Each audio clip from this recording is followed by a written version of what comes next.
Greetings, Earthlings! I'm Malakai. Welcome to the Genesis Key. Did Charles Darwin really come up with the idea of the theory of evolution by himself?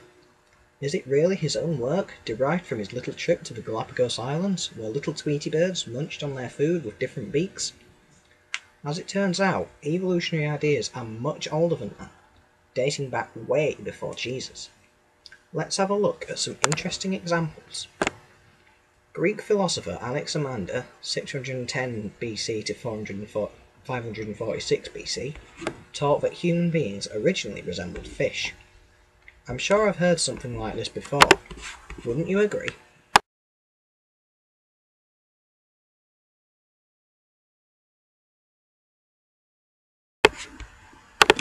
Then there's our friend Democritus, who lived between 460 and 370 BC, who, just like modern evolutionists, believed that human beings spoke originally unintelligibly.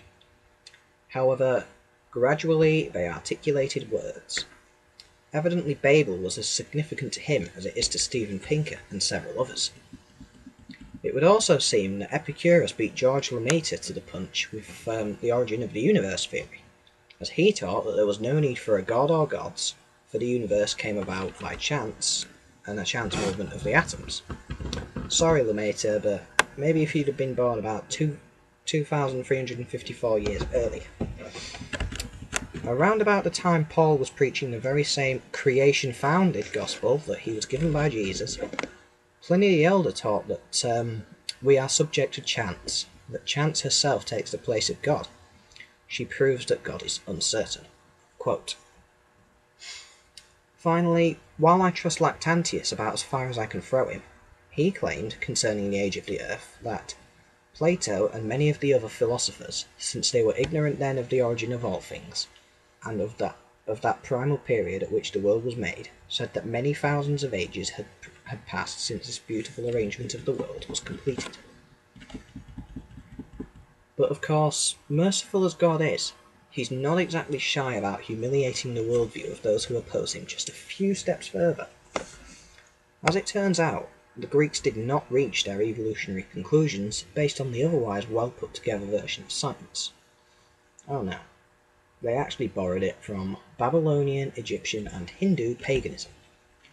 For example, Hindus used to believe that Brahman, that's the universe, spontaneously evolved by itself like a seed, which expanded and formed all that exists about 4.3 billion years ago. They also believed that the universe was eternal and had cycles of rebirth, destruction and dormancy, known as kalpas. Kaboom. Sorry Lemaitre, seems I was wrong. Even if you were born before Epicurus, you'd still be a little late to the party on inventing the Big Bang story. We also read in the Hindu Bhagavad, I may have pronounced that wrong, I may not, but the Hindu Bhagavad Gita, that the god Krishna says, I am the sources from which all creatures evolve. Alongside the Hindus, some of the Babylonians claim that they had astronomical inscriptions on clay tablets for more than 730,000 years.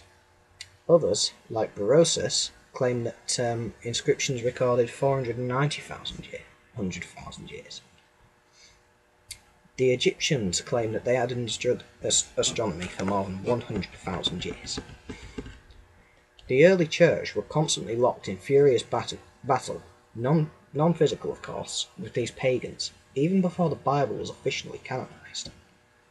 For example, Bishop of Antioch Theophilus, who lived between 115 to 181 AD, wrote an apologetic work to the pagan magistrate Autolycus,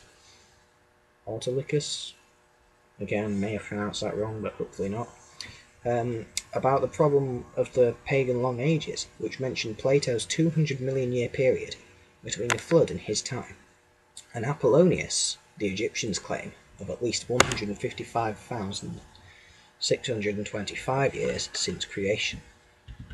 And that's why I've aimed this video partially at Theistic Evolutionists, because, well, evolution existed back then, so did creationism.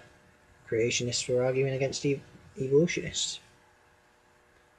So there you have it, ladies and gentlemen. evolution is nothing new. It differs very little from pagan mythology of the Babylonians, the Egyptians, the Hindus and the Greeks. The irony? According to many skeptics, it's actually the Bible which comes from Babylonian mythology. I wonder how far this insanity can go. Thank you for watching. God bless.